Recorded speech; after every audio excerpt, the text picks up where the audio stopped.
ॐ श्री गणेशाय नमः। श्री सरस्वत्यै नमः। श्री वेदव्यासाय नमः। नारायणं नमस्कृत्य नरं चैव नरोत्तमं देवीं सरस्वतीं व्यासं ततो जयमुदीरयेत्। एकोनाशीतितमोऽध्यायः। श्री कृष्ण का अर्जुन की विजय के लिए रात्रि में भगवान शिव का पूजन करवाना। जागते हुए पांडव सैनिकों की अर्जुन के लिए शुभ आशंसा तथा अर्जुन की सफलता के लिए श्री कृष्ण के दारूक के प्रति उत्साह भरे वचन। संजय उवाच। संजय कहते हैं, राजन, तदनंतर कमल नयन भगवान श्री कृष्ण ने अर्जुन के अनुपम भवेश भवन में प्रवेश करके जल का स्पर्श किया और शुभ लक्षणों से युक्त वेदी पर वैदूर्य मणि के सदृश कुशों की सुंदर शैया बिछाई। तत्पश्चात विधि पूर्वक परम मंगलकारी अक्षत गंध एवं पुष्पमाला आदि से उस शैया को सजाया। उसके चारों ओर उत्तम आयुध रख दिए। इसके बाद जब अर्जुन आचमन कर चुके, तब विनीत यानी सुशिक्षित परिचारकों ने उन्हें दिखाते हुए उनके निकट ही भगवान शंकर का निशीथ पूजन किया। तत्पश्चात अर्जुन ने प्रसन्न चित्त होकर श्री कृष्ण को गंध और मालाओं से अलंकृत करके रात्रि का वह सारा उपहार उन्हीं को समर्पित किया। तब मुस्कुराते हुए भगवान गोविंद अर्जुन से बोले, कुंती कुमार, तुम्हारा कल्याण हो। अब शयन करो। मैं तुम्हारे कल्याण साधन के लिए ही जा रहा हूँ। ऐसा कहकर वहां अस्त्र शस्त्र लिए हुए मनुष्यों को द्वारपाल एवं रक्षक नियुक्त करके भगवान श्री कृष्ण दारूक के साथ अपने शिविर में चले गए। वहां बहुत से कार्यों का चिंतन करते हुए उन्होंने शुभ्र शैया पर शयन किया। कमल नयन भगवान श्री कृष्ण सबके ईश्वरों के भी ईश्वर हैं। उनका यश महान है।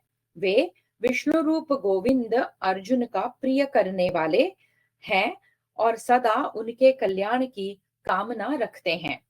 उन युक्तात्मा श्रीहरि ने उत्तम योग का आश्रय ले अर्जुन के लिए वह सारा विधि विधान संपन्न किया जो उनके शोक और दुख को दूर करने वाला था, दूर करने वाला तथा तेज और कांति को बढ़ाने वाला था। राजन, उस रात में पांडवों के शिविर में कोई नहीं सोया। सब लोगों में जागरण का आवेश हो गया था। सब लोग इसी चिंता में पड़े थे कि पुत्र शोक से संतप्त हुए गांडीवधारी महामना अर्जुन ने सहसा सिंधुराज जयद्रथ के वध की प्रतिज्ञा कर ली है। शत्रुवीरों का संहार करने वाले वे महाबाहु इंद्र कुमार अपनी उस प्रतिज्ञा को कैसे सफल करेंगे। महामना पांडव ने यह बड़ा कष्टप्रद निश्चय किया है। उन्होंने पुत्र शोक से संतप्त होकर बड़ी भारी प्रतिज्ञा कर ली है। उधर राजा जयद्रथ का पराक्रम भी महान है, तथापि अर्जुन अपनी उस प्रतिज्ञा को पूरी कर लेंगे, क्योंकि उनके भाई भी बड़े पराक्रमी हैं और उनके पास सेनाएं भी बहुत हैं। धृतराष्ट्र पुत्र दुर्योधन ने जयद्रथ को सब बातें बता दी होंगी। अर्जुन युद्ध में सिंधुराज जयद्रथ को मारकर पुनः सकुशल लौट आवे, यही हमारी शुभ कामना है। अर्जुन शत्रुओं को जीतकर अपना व्रत पूरा करें। यदि वे कल सिंधुराज को न मार सके तो अग्नि में प्रवेश कर जाएंगे। कुंती कुमार धनंजय अपनी बात झूठी नहीं कर सकते। यदि अर्जुन मर गए तो धर्मपुत्र युधिष्ठिर कैसे राजा होंगे। पांडुनंदन युधिष्ठिर ने अर्जुन पर ही सारा विजय का भार रख दिया। यदि हम लोगों का किया हुआ कुछ भी सत्कर्म शेष हो, यदि हमने दान और होम किए हों, तो हमारे उन सभी शुभ कर्मों के फल से सव्यसाची अर्जुन अपने शत्रुओं पर विजय प्राप्त करें। राजन, प्रभो, इस प्रकार बातें करते और अर्जुन की विजय चाहते हुए उन सभी सैनिकों की वह रात्रि महान कष्ट से बीती थी। भगवान श्री कृष्ण उस रात्रि के मध्य काल में जाग उठे और अर्जुन की प्रतिज्ञा को स्मरण करके दारूक से बोले, दारूक, अपने पुत्र अभिमन्यु के मारे जाने से शोकार्त होकर अर्जुन ने यह प्रतिज्ञा कर ली है कि मैं कल जयद्रथ का वध कर डालूंगा। यह सब सुनकर दुर्योधन अपने मंत्रियों के साथ ऐसी मंत्रणा करेगा जिससे अर्जुन समर भूमि में जयद्रथ को मार न सकें। वे सारी अक्षौहिणी सेनाएं जयद्रथ की रक्षा करेंगी तथा संपूर्ण अस्त्र विधि के पारंगत विद्वान द्रोणाचार्य भी अपने पुत्र अश्वत्थामा के साथ उसकी रक्षा में रहेंगे। त्रिलोकी के एकमात्र वीर हैं सहस्र नेत्रधारी इंद्र, जो दैत्यों और दानवों के भी दर्प का दलन करने वाले हैं, परंतु वे भी द्रोणाचार्य से सुरक्षित जयद्रथ को युद्ध में मार नहीं सकते। अतः मैं कल वह उद्योग करूंगा जिससे कुंतीपुत्र अर्जुन सूर्य देव के अस्त होने से पहले जयद्रथ को मार डालेंगे। मुझे स्त्री, मित्र, कुटुंबीजन, भाई बंधु तथा दूसरा कोई भी कुंती पुत्र अर्जुन से अधिक प्रिय नहीं है। दारुक, मैं अर्जुन से रहित इस संसार को 2 घड़ी भी नहीं देख सकता। ऐसा हो ही नहीं सकता कि मेरे रहते अर्जुन का कोई अनिष्ट हो। मैं अर्जुन के लिए हाथी, घोड़े, कर्ण और दुर्योधन सहित उन समस्त शत्रुओं को जीतकर सहसा उनका संहार कर डालूंगा। दारुक, कल के महासमर में तीनों लोक धनंजय के लिए युद्ध में पराक्रम प्रकट करते हुए मेरे बल और प्रभाव को देखेंगे। दारुक, कल युद्ध में मैं सहस्रों राजाओं तथा सैकड़ों राजकुमारों को उनके घोड़े, हाथी एवं रथों सहित मार भगाऊंगा। तुम कल देखोगे कि मैंने समरांगण में कुपित होकर पांडुपुत्र अर्जुन के लिए सारी राजसेना को चक्र से चूर चूर करके धरती पर मार गिराया है। कल देवता, गंधर्व, पिशाच, नाग तथा राक्षस आदि समस्त लोग यह अच्छी तरह जान लेंगे कि मैं सव्यसाची अर्जुन का हितैषी मित्र हूँ। जो अर्जुन से द्वेष करता है वह मुझसे द्वेष करता है, और जो अर्जुन का अनुगामी है वह मेरा अनुगामी है। तुम अपनी बुद्धि से यह निश्चय कर लो कि अर्जुन मेरा आधा शरीर है। कल प्रातः काल तुम शास्त्र विधि के अनुसार मेरे उत्तम रथ को सुसज्जित करके सावधानी के साथ लेकर युद्ध स्थल में चलना।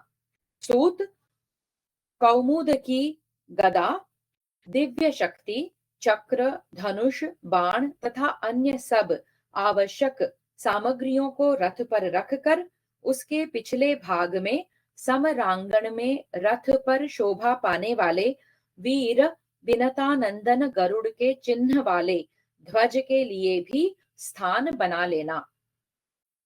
दारूक, साथ ही उसमें छत्र लगाकर अग्नि और सूर्य के समान प्रकाशित होने वाले तथा विश्वकर्मा के बनाए हुए दिव्य सुवर्णमय जालों से विभूषित मेरे चारों श्रेष्ठ घोड़ों बलाहक, मेघपुष्प, शैव्य तथा सुग्रीव को जोत लेना और स्वयं भी कवच धारण करके तैयार रहना। पांचजन्य शंख का ऋषभ स्वर से बजाया हुआ शब्द और भयंकर कोलाहल सुनते ही तुम बड़े वेग से मेरे पास पहुंच जाना। दारुक, मैं अपनी बुआ जी के पुत्र भाई अर्जुन के सारे दुख और अमर्ष को एक ही दिन में दूर कर दूंगा।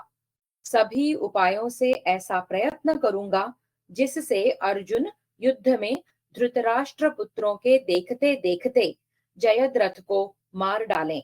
सारथे, कल अर्जुन जिस जिस वीर के वध का प्रयत्न करेंगे, मैं आशा करता हूं वहां वहां उनकी निश्चय ही विजय होगी। दारुक उवाच।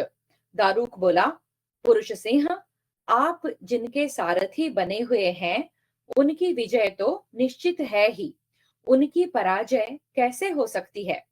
अर्जुन की विजय के लिए कल सवेरे जो कुछ करने की आप मुझे आज्ञा देते हैं उसे उसी रूप में मैं अवश्य पूर्ण करूंगा। इस प्रकार श्री महाभारत द्रोण पर्व के अंतर्गत प्रतिज्ञा पर्व में श्री कृष्ण और दारुक की बातचीत विषयक 79वां अध्याय पूरा हुआ। 80तमोऽध्यायः। अर्जुन का स्वप्न में भगवान श्री कृष्ण के साथ शिवजी के समीप जाना और उनकी स्तुति करना। संजय उवाच। संजय कहते हैं, राजन, इधर अचिंत्य पराक्रमशील कुंती पुत्र अर्जुन अपनी प्रतिज्ञा की रक्षा के लिए वनवास काल में व्यास जी के बताए हुए शिव संबंधी मंत्र का चिंतन करते करते नींद से मोहित हो गए।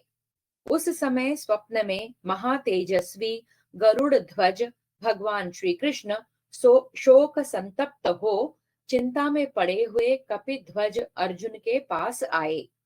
धर्मात्मा धनंजय किसी भी अवस्था में क्यों न हो, सदा प्रेम और भक्ति के साथ खड़े होकर श्री कृष्ण का स्वागत करते थे। अपने इस नियम का वे कभी लोप नहीं होने देते थे।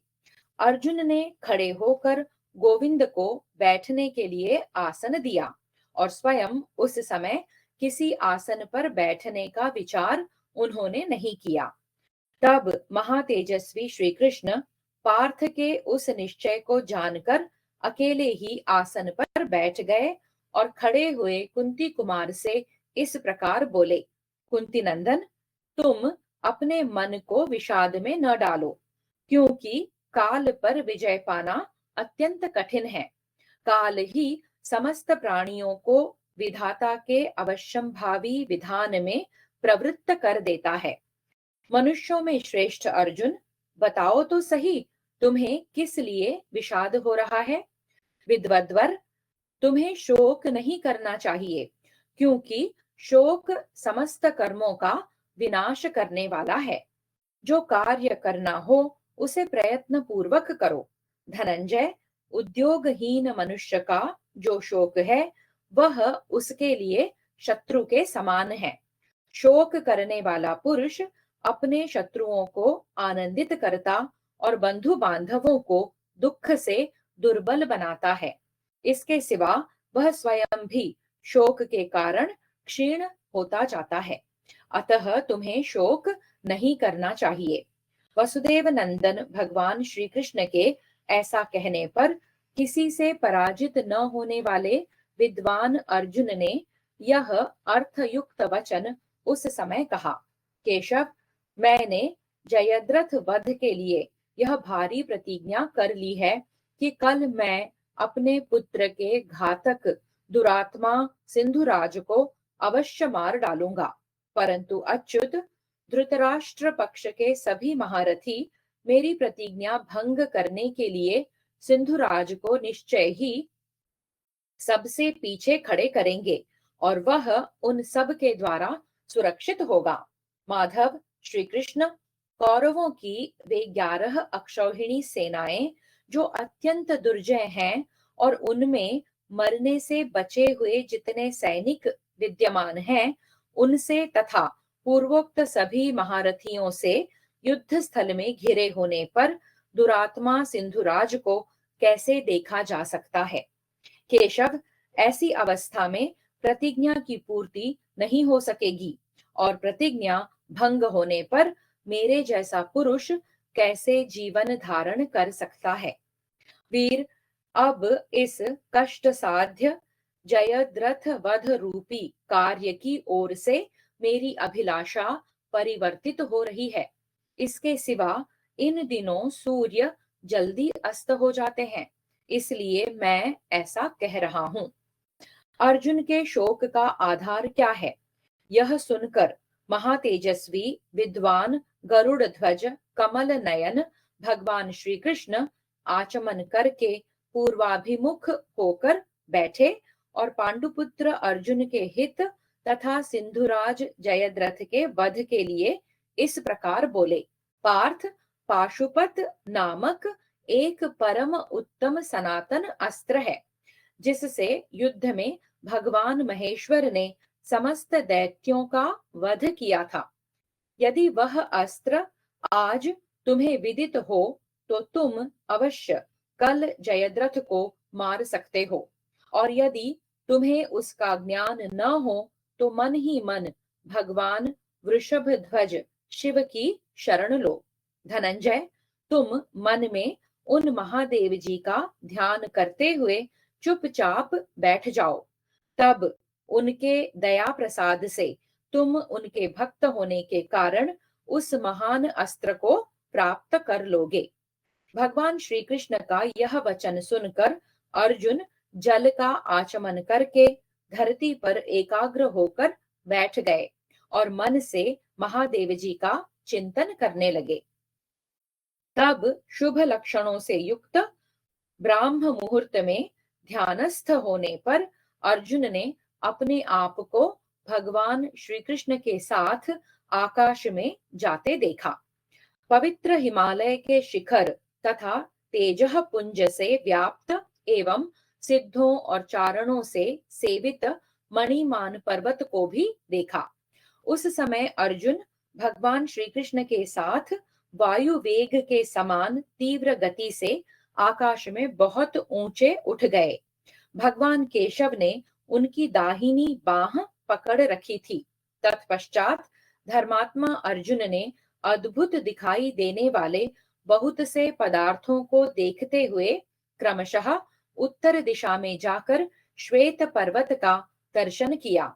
इसके बाद उन्होंने कुबेर के उद्यान में कमलों से विभूषित सरोवर तथा अगाध जल राशि से भरी हुई सरिताओं में श्रेष्ठ गंगा का अवलोकन किया। गंगा के तट पर स्फटिक मणिमय पत्थर सुशोभित होते थे।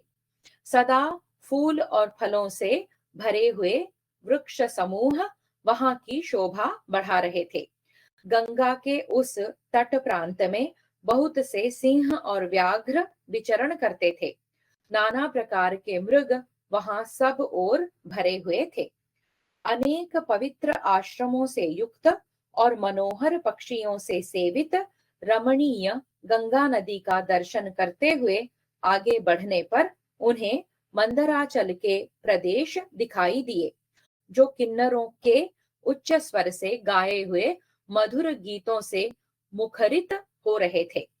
सोने और चांदी के शिखर तथा फूलों से भरे हुए पारिजात के वृक्ष उन पर्वतीय प्रांतों की शोभा बढ़ा रहे थे तथा भांति भांति की तेजोमयी औषधियां वहां अपना प्रकाश फैला रही थीं।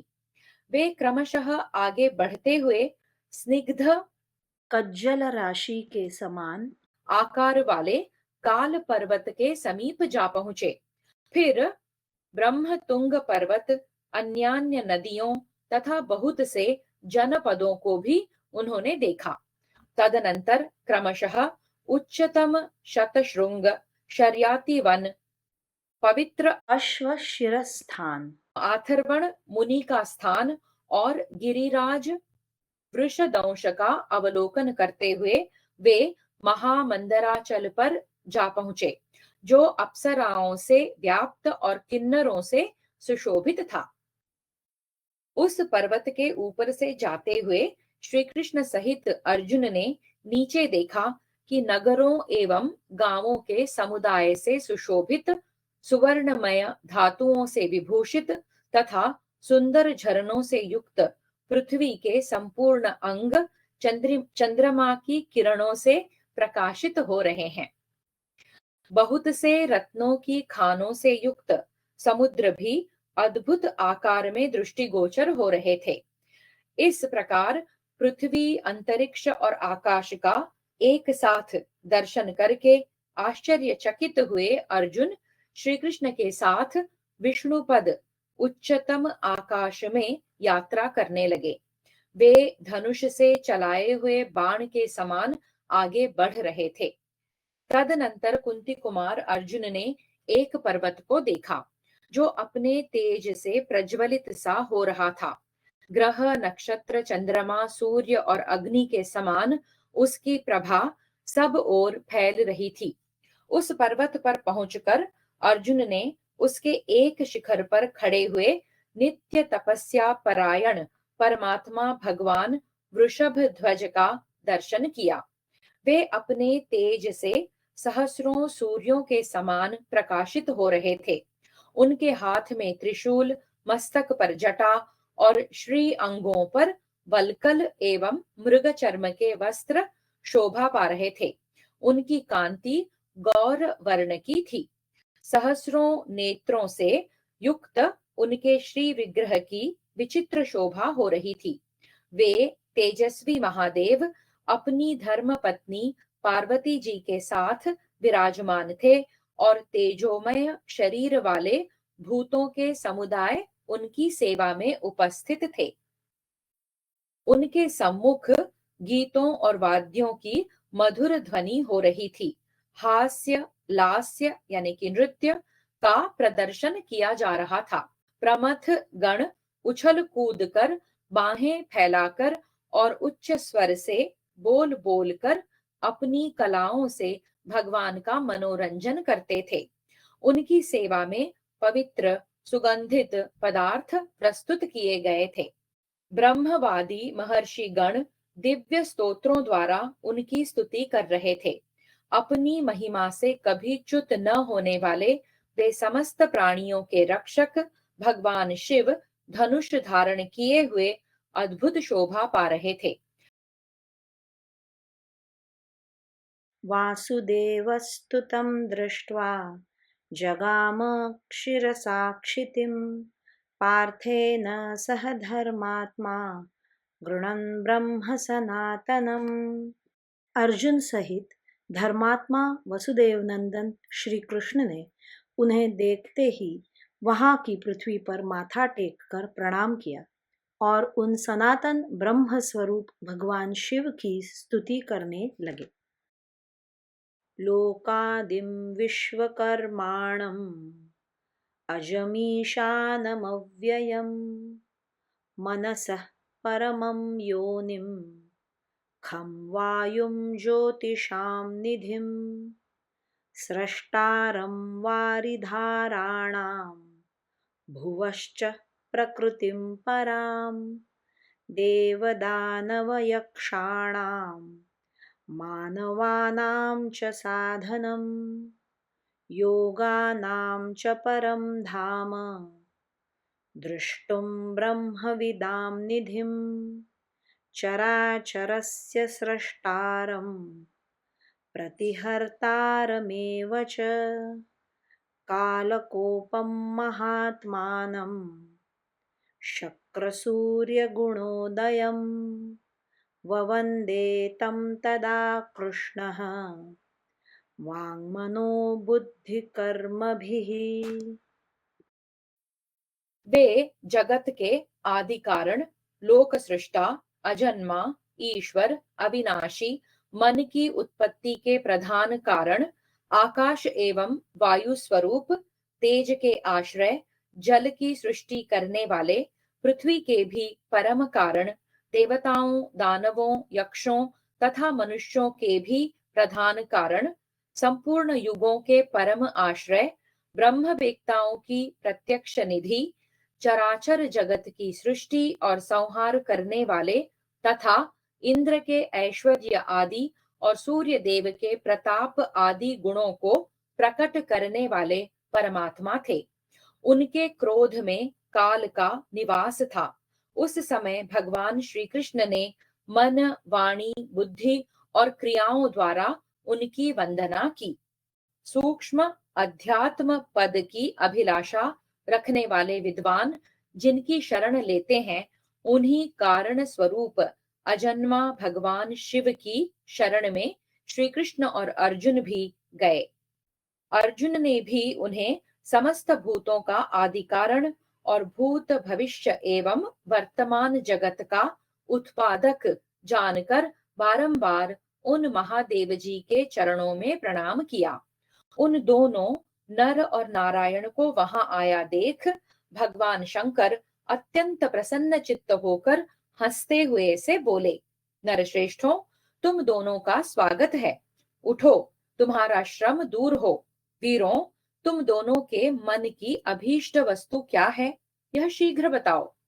तुम दोनों जिस कार्य से यहाँ आए हो वह क्या है, मैं उसे सिद्ध कर दूंगा। अपने लिए कल्याणकारी वस्तु को मांगो, मैं तुम दोनों को सब कुछ दे सकता हूँ। भगवान शंकर की यह बात सुनकर अनिंदित महात्मा परम बुद्धिमान श्री कृष्ण और अर्जुन हाथ जोड़कर खड़े हो गए और दिव्य स्तोत्र द्वारा भक्ति भाव से उन भगवान शिव की स्तुति करने लगे। कृष्णार्जुनावूचतुः नमो भवाय शर्वाय रुद्राय वरदाय च पशूनां पतये नित्यम् उग्राय च कपर्दिने। श्री कृष्ण और अर्जुन बोले, भव यानी कि सबकी उत्पत्ति करने वाले, शर्व संहारकारी, रुद्र रुर्दुःखं तद्द्रावयति इति रुद्रः। दुख दूर करने वाले, वरदाता पशुपति जीवों के पालक, सदा उग्र रूप में रहने वाले और जटाजूटधारी भगवान शिव को नमस्कार है। महादेवाय भीमाय त्र्यम्बकाय च शान्तये ईशानाय मखघ्नाय नमोऽस्त्वन्धकघातिने।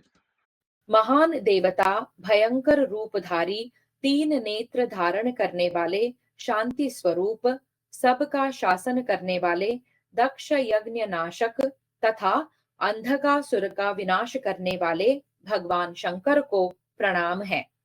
कुमारगुरवे तुभ्यं नीलग्रीवाय वेधसे पिनाकिने हविष्याय सत्याय विभवे सदा। प्रभो, आप कुमार कार्तिकेय के पिता, कंठ में नील चिन्ह धारण करने वाले, लोक सृष्टा, पिनाकधारी, भविष्य के अधिकारी, सत्य स्वरूप और सर्वत्र व्यापक हैं। आपको सदैव नमस्कार है।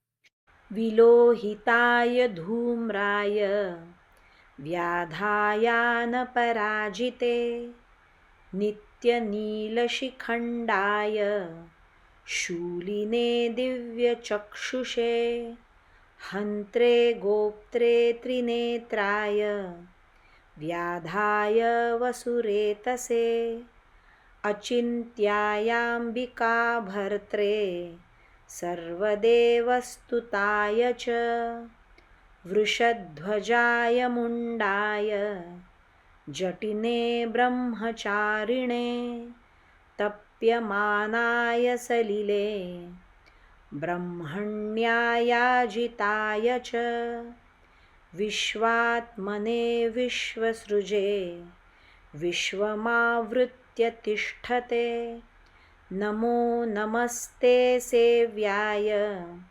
भूतानां प्रभवे सदा।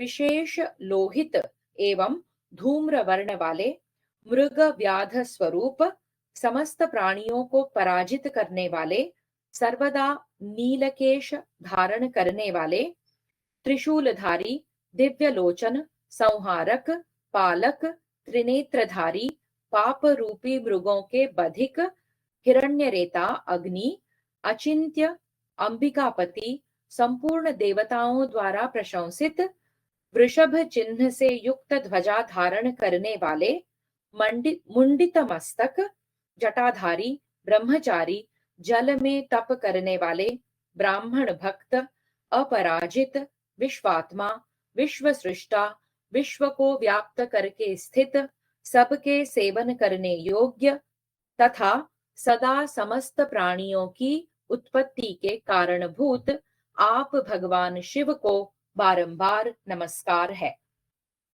ब्रह्मवक्त्राय सर्वाय शङ्कराय शिवाय च नमोऽस्तु वाचस्पतये प्रजानां पतये नमः। ब्राह्मण जिनके मुख हैं, उन सर्वस्वरूप कल्याणकारी भगवान शिव को नमस्कार है। वाणी के अधीश्वर और प्रजाओं के पालक आपको नमस्कार है।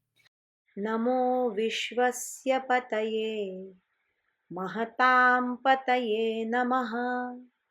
नमः सहस्रशिरसे सहस्रभुजमृत्यवे सहस्रनेत्रपादाय नमो संख्येयकर्मणे।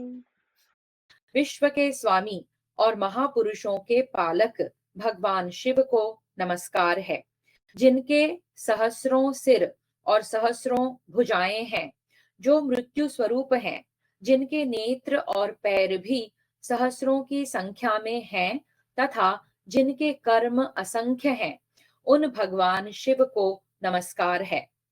नमो हिरण्यवर्णाय हिरण्यकवचाय च भक्तानुकम्पिने नित्यं सिद्ध्यतां नो वरः प्रभो।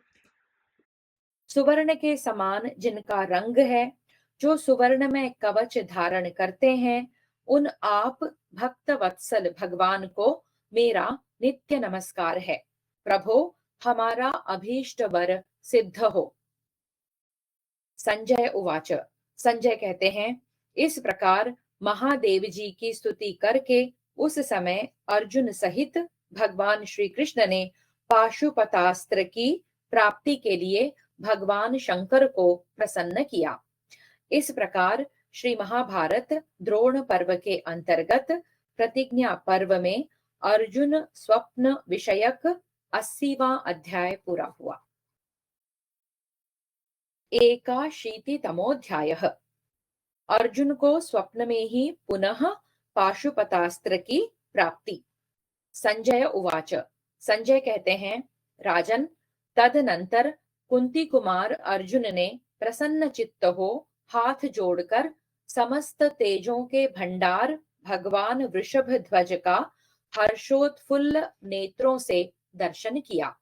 उन्होंने अपने द्वारा समर्पित किए हुए रात्रिकाल के उस नैतिक उपहार को, जिसे श्री कृष्ण को निवेदित किया था, भगवान त्रिनेत्रधारी शिव के समीप रखा हुआ देखा।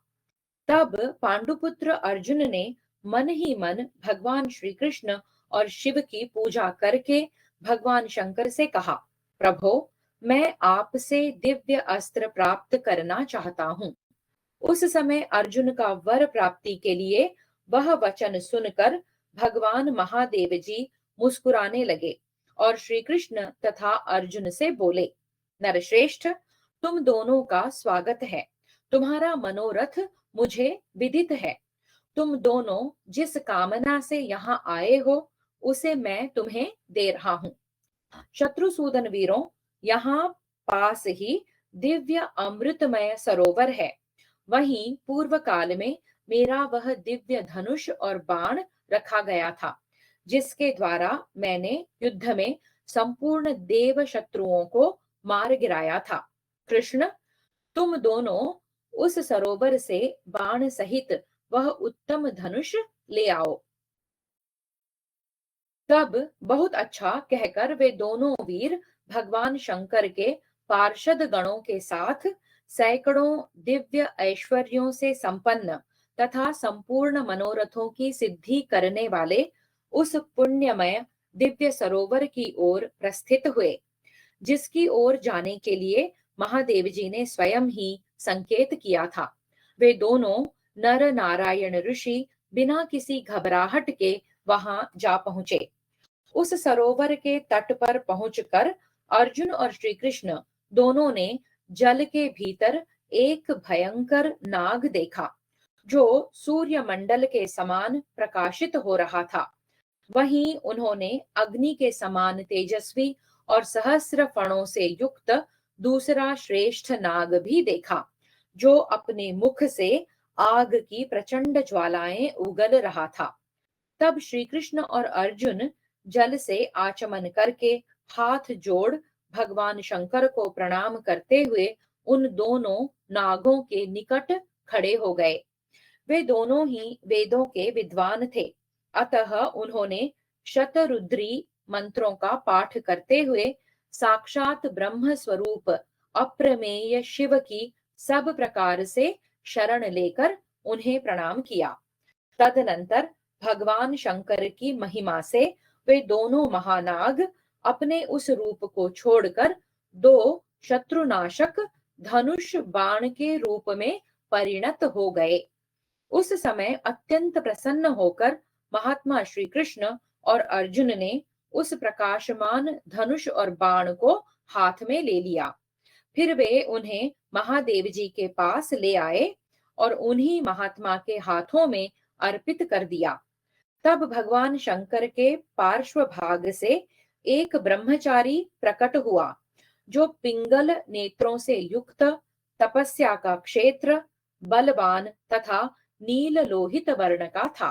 वह एकाग्र चित्त हो उस श्रेष्ठ धनुष को हाथ में लेकर एक धनुर्धर को जैसे खड़ा होना चाहिए वैसे खड़ा हुआ।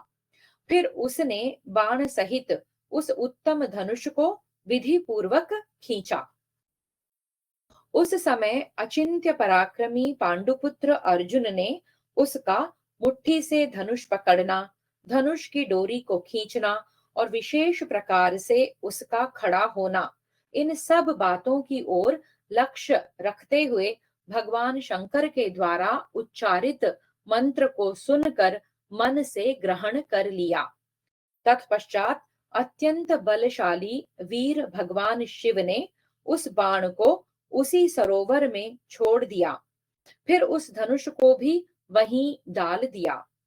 तब स्मरण शक्ति से संपन्न अर्जुन ने भगवान शंकर को अत्यंत प्रसन्न जानकर वनवास के समय जो भगवान शंकर का दर्शन और वरदान प्राप्त हुआ था, उसका मन ही मन चिंतन किया और यह इच्छा की कि मेरा वह मनोरथ पूर्ण हो।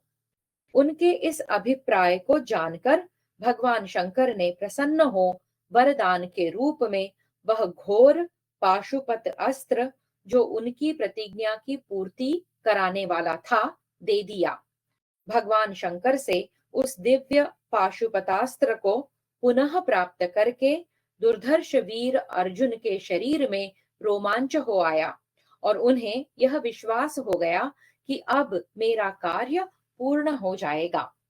फिर तो अत्यंत हर्ष में भरे हुए श्री कृष्ण और अर्जुन दोनों महापुरुषों ने मस्तक नवाकर भगवान महेश्वर को प्रणाम किया और उनकी आज्ञा ले उसी क्षण वे दोनों वीर बड़ी प्रसन्नता के साथ अपने शिविर को लौट आए। जैसे पूर्व काल में जंभासुर के वध की इच्छा रखने वाले इंद्र और विष्णु महासुर विनाशक भगवान शंकर की अनुमति पाकर प्रसन्नता पूर्वक लौटे थे, उसी प्रकार श्री कृष्ण और अर्जुन भी आनंदित होकर अपने शिविर में आए। इस प्रकार श्री महाभारत द्रोण पर्व के अंतर्गत प्रतिज्ञा पर्व में अर्जुन को पुनः पाशुपतास्त्र की प्राप्ति विषयक 81वां अध्याय पूरा हुआ। द्वयशीतितमोऽध्यायः। युधिष्ठिर का प्रातः काल उठकर स्नान और नित्य कर्म आदि से निवृत्त हो ब्राह्मणों को दान देना, वस्त्राभूषणों से विभूषित हो सिंहासन पर बैठना और वहां पधारे हुए भगवान श्री कृष्ण का पूजन करना। संजय उवाच। संजय कहते हैं, राजन, इधर श्री कृष्ण और दारूक में पूर्वोक्त प्रकार से बातें हो ही रही थी कि वह रात बीत गई। दूसरी ओर राजा युधिष्ठिर भी जाग गए।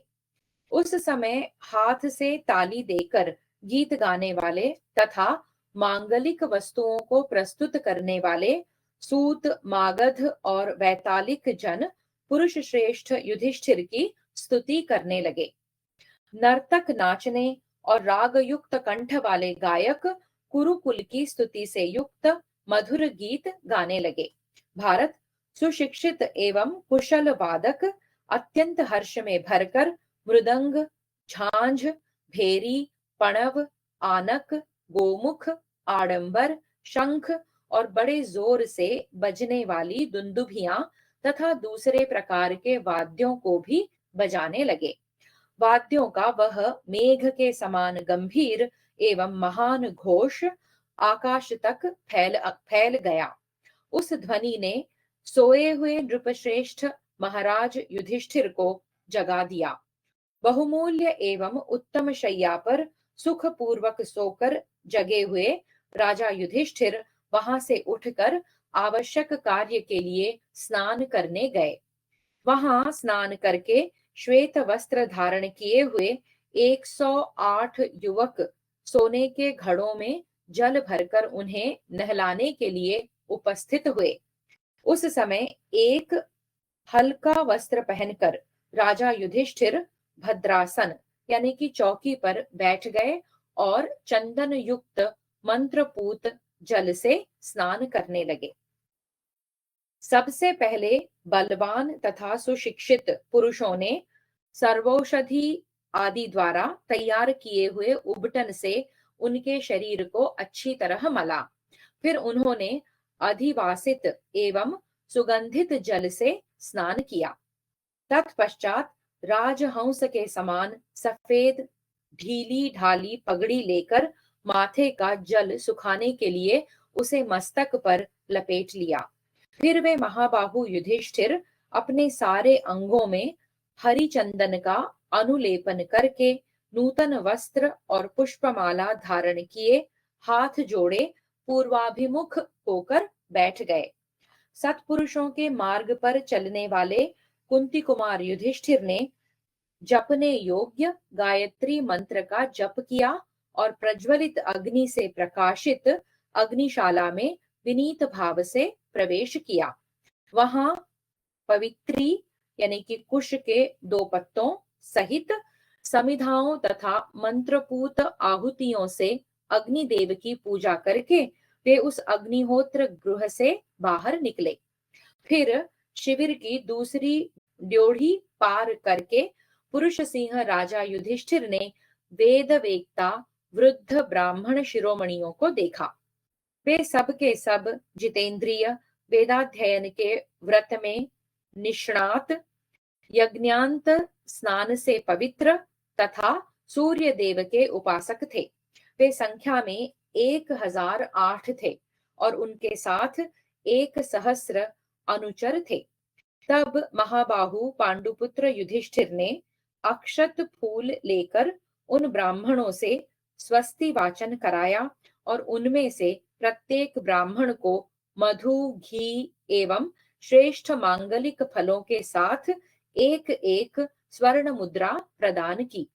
इसके सिवा उन पांडुनंदन ने ब्राह्मणों को सजे सजाए 100 घोड़े, उत्तम वस्त्र, इच्छानुसार दक्षिणा और बछड़ों सहित दूध देने वाली बहुत सी कपिला गौएं दी। उन गौओं के सींगों में सोने और खुरों में चांदी मढ़े हुए थे। उन सब को देकर युधिष्ठिर ने उन गौओं एवं ब्राह्मणों की परिक्रमा की। तत्पश्चात सोने के बने हुए स्वस्तिक, सिकोरे, बंद मुंह वाले अर्घ पात्र, माला, जल से भरे हुए कलश, प्रज्वलित अग्नि, अक्षत से भरे हुए पूर्ण पात्र, बिजौरा नींबू, गोरोचन, आभूषणों से विभूषित सुंदरी कन्याएं, दही, घी, मधु, जल, मांगलिक पक्षी तथा अन्यान्य भी जो प्रशस्त वस्तुएं हैं, उन सब को देखकर और उनमें से कुछ का स्पर्श करके कुंती नंदन युधिष्ठिर ने बाहरी ड्योढ़ी में प्रवेश किया। उस ड्योढ़ी में खड़े हुए महाबाहु युधिष्ठिर के सेवकों ने उनके लिए सोने का बना हुआ एक सर्वतोभद्र नामक श्रेष्ठ आसन दिया, जिसमें मुक्ता और वैदूर्य मणि जड़ी हुई थी। उस पर बहुमूल्य बिछौना बिछा हुआ था। उसके ऊपर सुंदर चादर बिछाई गई थी। वह दिव्य एवं समृद्धिशाली सिंहासन साक्षात विश्वकर्मा का बनाया हुआ था। वहां बैठे हुए महात्मा राजा युधिष्ठिर को उनके सेवकों ने सब प्रकार के उज्जवल एवं बहुमूल्य आभूषण भेंट किए। महाराज मुक्तामय आभूषणों से विभूषित वेश वाले महात्मा कुंती नंदन का स्वरूप उस समय शत्रुओं का शोक बढ़ा रहा था। चंद्रमा की किरणों के समान श्वेत तथा सुवर्णमय दंड वाले सुंदर शोभाशाली अनेक चमर डुलाए जा रहे थे। उनसे राजा युधिष्ठिर की वैसी ही शोभा हो रही थी जैसे बिजलियों से मेघ सुशोभित होता है। उस समय सूतगण स्तुति करते थे, बंदी जन वंदना कर रहे थे और गंधर्व गण उनके सुयश के गीत गाते थे। इन सब से घिरे हुए युधिष्ठिर वहां सिंहासन पर विराजमान थे। तदनंतर दो ही घड़ी में रथों का महान शब्द गूंज उठा। रथों के पहियों की घरघराहट और घोड़ों की टापों के शब्द सुनाई देने लगे।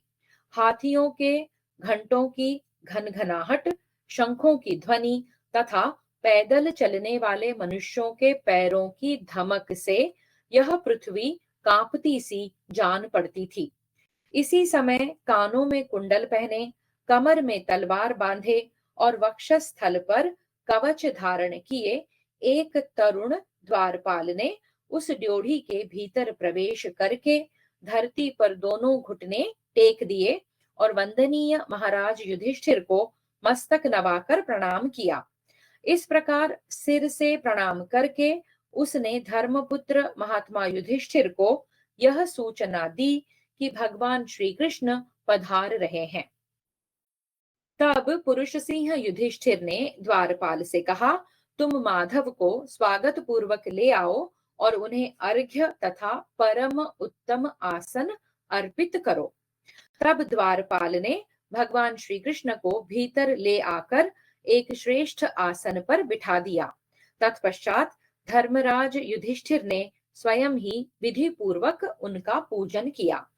इस प्रकार श्री महाभारत द्रोण पर्व के अंतर्गत प्रतिज्ञा पर्व में युधिष्ठिर के सुसज्जित होने से संबंध रखने वाला 82वां अध्याय पूरा हुआ। 63तमोऽध्यायः अर्जुन की प्रतिज्ञा को सफल बनाने के लिए युधिष्ठिर की श्री कृष्ण से प्रार्थना और श्री कृष्ण का उन्हें आश्वासन देना। संजय उवाच। संजय कहते हैं, राजन, तदनंतर कुंती कुमार राजा युधिष्ठिर ने अत्यंत प्रसन्न हो देवकी नंदन जनार्दन का अभिनंदन करके पूछा, मधुसूदन, क्या आपकी रात सुखपूर्वक बीती है? अच्युत, क्या आपकी संपूर्ण ज्ञानेंद्रियां प्रसन्न हैं? तब भगवान श्री कृष्ण ने भी उनसे समयोचित प्रश्न किए। तत्पश्चात सेवक ने आकर सूचना दी कि मंत्री, सेनापति आदि उपस्थित हैं। उस समय महाराज की अनुमति पाकर विराट, भीमसेन, धृष्टद्युम्न, सात्यकी, चेदिराज, धृष्टकेतु, महारथी द्रुपद, शिखंडी, नकुल, सहदेव, चेकितान, केकय राजकुमार, कुरुवंशी युयुत्सु, पांचाल वीर उत्तमौजा, युधामन्यु, सुबाहु तथा द्रौपदी के पांचों पुत्र, इन सब लोगों को द्वारपाल भीतर ले आया। ये तथा और भी बहुत से क्षत्रिय शिरोमणि महात्मा युधिष्ठिर की सेवा में उपस्थित हुए और सुंदर आसन पर बैठे।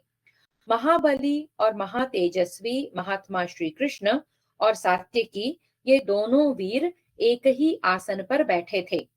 तब युधिष्ठिर ने उन सब लोगों के सुनते हुए कमल नयन भगवान मधुसूदन को संबोधित करके मधुर वाणी में कहा, प्रभो, जैसे देवता इंद्र का आश्रय लेते हैं, उसी प्रकार हम लोग एकमात्र आपका सहारा लेकर युद्ध में विजय और शाश्वत सुख पाना चाहते हैं। श्री कृष्ण, शत्रुओं ने जो हमारे राज्य का नाश करके हमारा तिरस्कार किया और भांति भांति के क्लेश दिए, उन सब को आप अच्छी तरह जानते हैं। भक्त वत्सल सर्वेश्वर मधुसूदन, हम सब लोगों का सुख और जीवन निर्वाह पूर्ण रूप से आपके ही अधीन है। वार्ष्णेय, हमारा मन आप में ही लगा हुआ है, अतः आप ऐसा करें जिससे अर्जुन की अभीष्ट प्रतिज्ञा सत्य होकर रहे। माधव, आज इस दुख और अमर्ष के महासागर से पार होने की इच्छा वाले हम सब लोगों के लिए आप नौका बन जाइए। आप ही इस संकट से हमारा उद्धार कीजिए। श्री कृष्ण, संग्राम में शत्रु वध के लिए उद्यत हुआ रथी भी वैसा कार्य नहीं कर पाता जैसा कि प्रयत्नशील सारथी कर दिखाता है। महाबाहु जनार्दन, जैसे आप वृष्णि वंशियों को संपूर्ण आपत्तियों से बचाते हैं, उसी प्रकार हमारी भी इस संकट से रक्षा कीजिए। शंख चक्र और गदा धारण करने वाले परमेश्वर, नौका रहित अगाध कौरव सागर में निमग्न पांडवों का आप स्वयं ही नौका बनकर उद्धार कीजिए। शत्रुनाशक सनातन देव देवेश्वर, विष्णु जिष्णु, हरे कृष्ण वैकुंठ पुरुषोत्तम, आपको नमस्कार है। माधव, देवर्षि नारद ने बताया है कि आप शारंग धनुष धारण करने वाले सर्वोत्तम वरदायक पुरातन ऋषि श्रेष्ठ नारायण हैं। उनकी वह बात सत्य कर दिखाइए। उस राजसभा में धर्मराज युधिष्ठिर के ऐसा कहने पर उत्तम वक्ता कमल नयन भगवान श्री कृष्ण ने सजल मेघ के समान गंभीर वाणी में उन्हें इस प्रकार उत्तर दिया। वासुदेव उवाच, श्री कृष्ण बोले, राजन, देवताओं सहित संपूर्ण लोकों में कोई भी वैसा धनुर्धर नहीं है जैसे आपके भाई कुंती कुमार धनंजय हैं। वे शक्तिशाली, अस्त्र ज्ञान संपन्न, पराक्रमी, महाबली, युद्ध कुशल, सदा अमर्षशील और मनुष्यों में परम तेजस्वी हैं। अर्जुन के कंधे वृषभ के समान सुपुष्ट हैं, भुजाएं बड़ी बड़ी हैं, उनकी चाल भी श्रेष्ठ सिंह के सदृश है। वे महान बलवान युवक और श्री संपन्न हैं, अतः आपके शत्रुओं को अवश्य मार डालेंगे। मैं भी वही करूंगा जिससे कुंतीपुत्र अर्जुन दुर्योधन की सारी सेनाओं को उसी प्रकार जला डालेंगे जैसे आग ईंधन को जलाती है।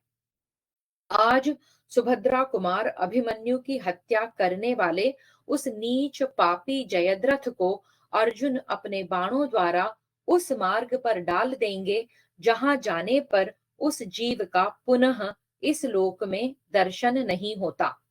आज गीध, बाज, क्रोध में भरे हुए गीदड़ तथा अन्य नरभक्षी जीव जंतु जयद्रथ का मांस खाएंगे। यदि इंद्र सहित संपूर्ण देवता भी उसकी रक्षा के लिए आ जाएं, तथापि वह आज संग्राम में मारा जाकर यमराज की राजधानी में अवश्य जा पहुंचेगा। राजन, आज विजयशील अर्जुन जयद्रथ को मार कर ही आपके पास आएंगे।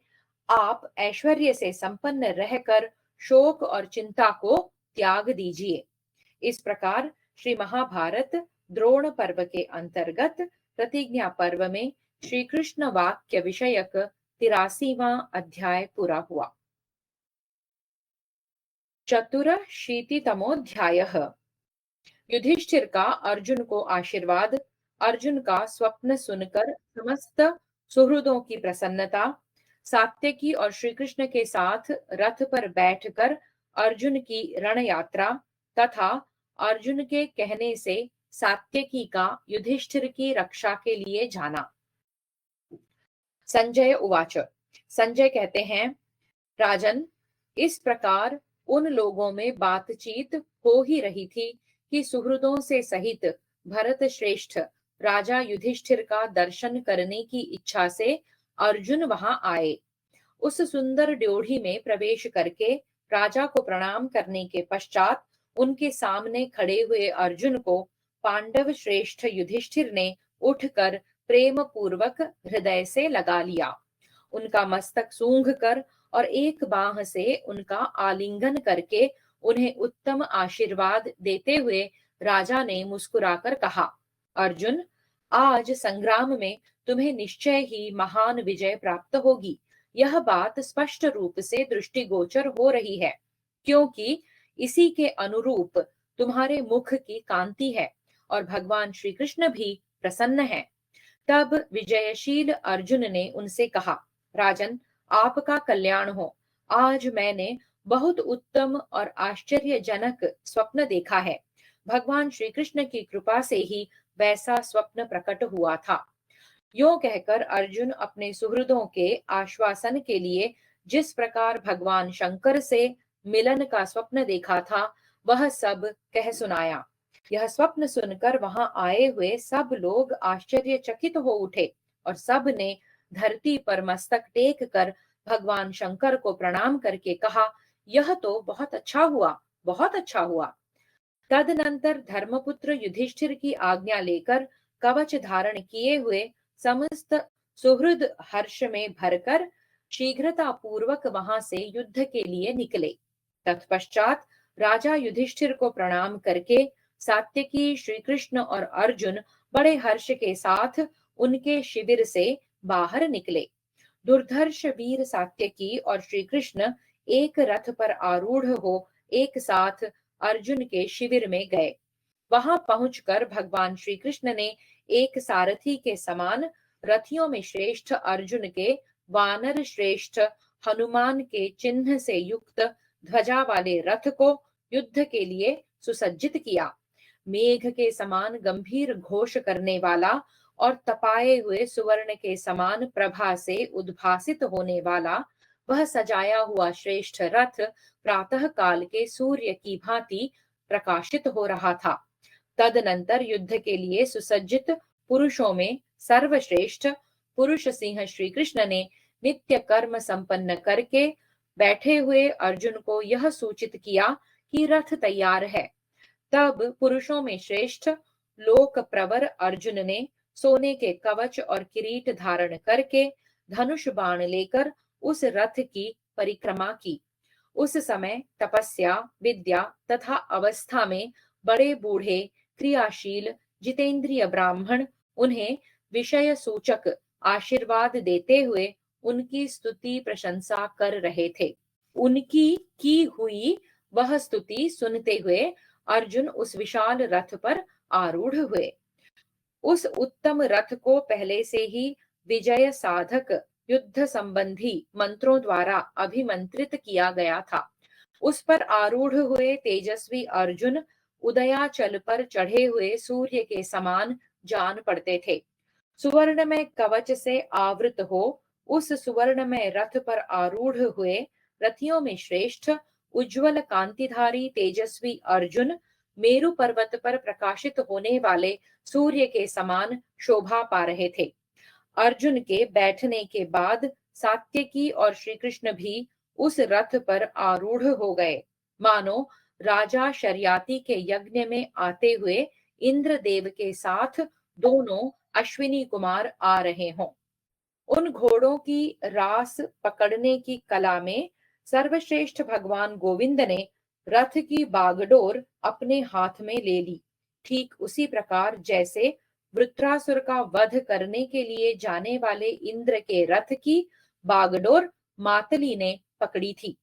सात्यकी और श्री कृष्ण दोनों के साथ उस श्रेष्ठ रथ पर बैठे हुए अर्जुन बुध और शुक्र के साथ स्थित हुए अंधकार नाशक चंद्रमा के समान जान पड़ते थे। शत्रु समूह का नाश करने वाले अर्जुन जब सात्यकी और श्री कृष्ण के साथ सिंधुराज जयद्रथ का वध करने की इच्छा से प्रस्थित हुए, उस समय वरुण और मित्र के साथ तारकामय संग्राम में जाने वाले इंद्र के समान सुशोभित हुए। तदनंतर रणवाद्यों के घोष तथा शुभ एवं मांगलिक स्तुतियों के साथ यात्रा करते हुए वीर अर्जुन की मागध जन स्तुति करने लगे। विजय सूचक आशीर्वाद तथा पुण्याह वाचन के साथ सूत मागध एवं बंदी जनों का शब्द रणवाद्यों की ध्वनि से मिलकर उन सब की प्रसन्नता को बढ़ा रहा था। अर्जुन के प्रस्थान करने पर पीछे से मंगलमय पवित्र एवं सुगंध युक्त वायु बहने लगी, जो अर्जुन का हर्ष बढ़ाती हुई उनके शत्रुओं का शोषण कर रही थी। माननीय महाराज, उस समय बहुत से ऐसे शुभ शकुन प्रकट हुए जो पांडवों की विजय और आपके सैनिकों की पराजय की सूचना दे रहे थे। अर्जुन ने अपने दाहिने प्रकट होने वाले उन विजय सूचक शुभ लक्षणों को देखकर महाधनुर्धर सात्यकी से इस प्रकार कहा, शनि प्रवर युयुधान, आज जैसे ये शुभ लक्षण दिखाई देते हैं, उनसे युद्ध में मेरी निश्चित विजय दृष्टिगोचर हो रही है। अतः मैं वहीं जाऊंगा जहां सिंधुराज जयद्रथ यमलोक में जाने की इच्छा से मेरे पराक्रम की प्रतीक्षा कर रहा है। मेरे लिए सिंधुराज जयद्रथ का वध जैसे अत्यंत महान कार्य है, उसी प्रकार धर्मराज की रक्षा भी परम महत्वपूर्ण कर्तव्य है। महाबाहो, आज तुम ही राजा युधिष्ठिर की सब ओर से रक्षा करो। जिस प्रकार वे मेरे द्वारा सुरक्षित होते हैं, उसी प्रकार तुम्हारे द्वारा भी उनकी सुरक्षा हो सकती है। मैं संसार में ऐसे किसी वीर को नहीं देखता जो युद्ध में तुम्हें पराजित कर सके। तुम संग्राम भूमि में साक्षात भगवान श्री कृष्ण के समान हो। साक्षात देवराज इंद्र भी तुम्हें नहीं जीत सकते। नरश्रेष्ठ, इस कार्य के लिए मैं तुम पर अथवा महारथी प्रद्युम्न पर ही पूरा भरोसा करता हूँ। सिंधुराज जयद्रथ का वध तो मैं किसी की सहायता की अपेक्षा किए बिना ही कर सकता हूँ। सात्वतवीर, तुम किसी प्रकार भी मेरा अनुसरण न करना। तुम्हें सब प्रकार से राजा युधिष्ठिर की ही पूर्ण रूप से रक्षा करनी चाहिए। जहां महाबाहु भगवान श्री कृष्ण विराजमान हैं और मैं भी उपस्थित हूँ, वहां अवश्य ही कोई कार्य बिगड़ नहीं सकता है। अर्जुन के ऐसा कहने पर शत्रुवीरों का संहार करने वाले सात्यकी बहुत अच्छा कहकर जहां राजा युधिष्ठिर थे वहीं चले गए। इस प्रकार श्री महाभारत द्रोण पर्व के अंतर्गत प्रतिज्ञा पर्व में अर्जुन वाक्य विषयक 84वां अध्याय पूरा हुआ। हरि ओम। श्रीकृष्णार्पणमस्तु।